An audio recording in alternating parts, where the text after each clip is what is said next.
তারা আক্রমণটাকে অত্যন্ত শানিত করছে কিন্তু এই দুবাইয়ের বিরুদ্ধে এবং সংযুক্ত আরব এমিরেটের বিরুদ্ধে। কারণ ওখানেই কিন্তু ডোনাল্ড ট্রাম্পের ব্যবসায়িক প্রতিষ্ঠানগুলো ওখানে আছে, ওখানে কালোবাজারি হয়, ওখানে ইনভেস্টমেন্ট যে সমস্ত লিঙ্কসগুলো সেটা ওখানে চলে, ক্রিপ্টোকারেন্সির ব্যবসা ওখানে হয়।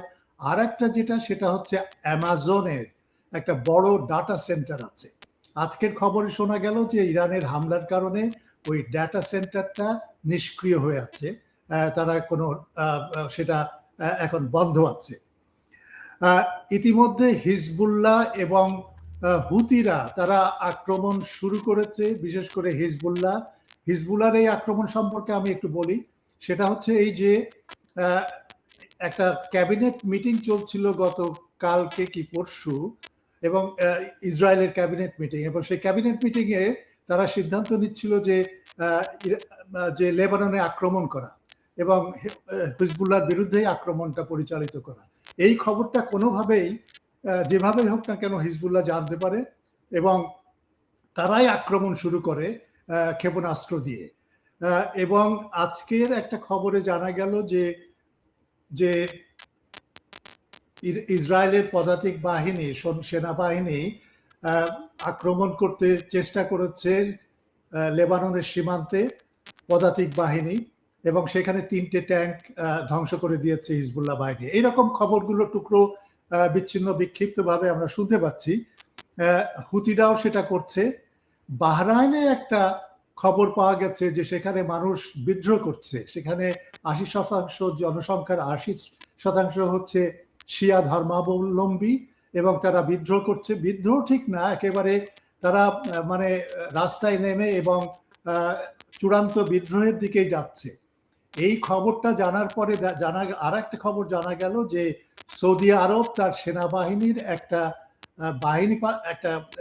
একটা গ্রুপ পাঠিয়েছে যেন বাহরাইনের রাজতন্ত্র প্রাসাদকে তারা রক্ষা করতে পারে এবং প্রতিরক্ষা ব্যুহ যেন সেখানে তৈরি করতে পারে।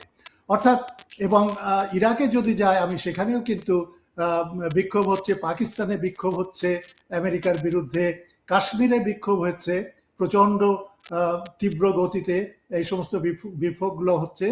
তার মানে হচ্ছে সারা মধ্যপ্রাচ্য এবং তার পার্শ্ববর্তী এলাকা যেখানে শিয়া ধর্মাবলম্বী মানুষ আছে, এবং শুধু শিয়ারাই না, আরো মুসলিম যারা, তারা কিন্তু এই আক্রমণকে কোনোভাবে মেনে নিতে পারছে না। এবং শিয়া ধর্মগুরু হতে পারেন আয়াতুল্লাহ হোমেনেই, কিন্তু তারপরেও তার প্রতি একটা শ্রদ্ধা আছে।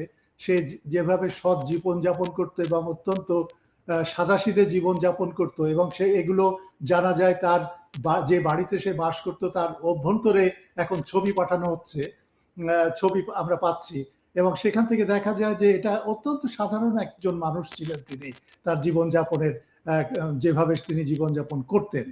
বাহরাইনের এই ঘটনাটা কিন্তু অত্যন্ত আর একটা উদ্বেগকর ঘটনা হচ্ছে ডোনাল্ড ট্রাম্প ইতিমধ্যে চেষ্টা করছে যে ইরাকের যে কুর্দি যে গোত্র আছে এবং তাদের একটা আলাদা বাসস্থান ওই 2003 সালের যুদ্ধের পরে আমেরিকা ব্যবস্থা করে দিয়েছিল, সেই বাসস্থান হচ্ছে কুর্দিস্তান বলে তাকে।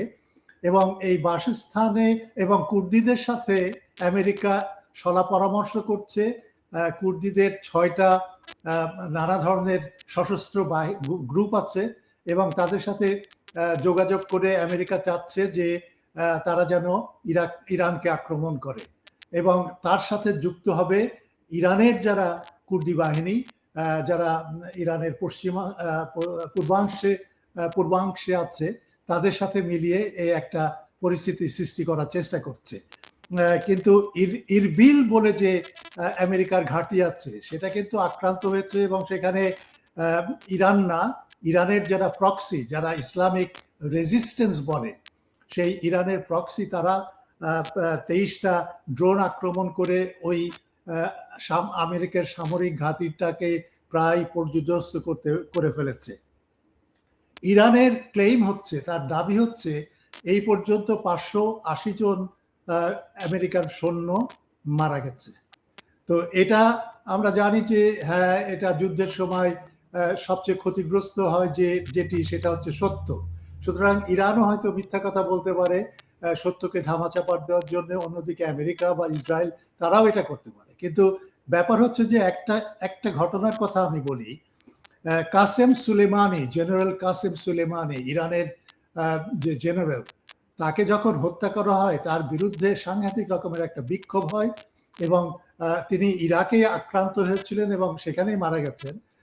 কিন্তু ইরাকের প্রতিরোধ বাহিনী, এই যে ইসলামিক রেজিস্ট্যান্স, তারা আমেরিকার ঘাঁটিকে আক্রমণ করে এবং সেই ঘাঁটিকে আক্রমণ করার পরে ইরান দাবি করেছিল যে 103 জন সামরিক আমেরিকান মিলিটারি পার্সোনেল তারা সেখানে আহত হয়েছে।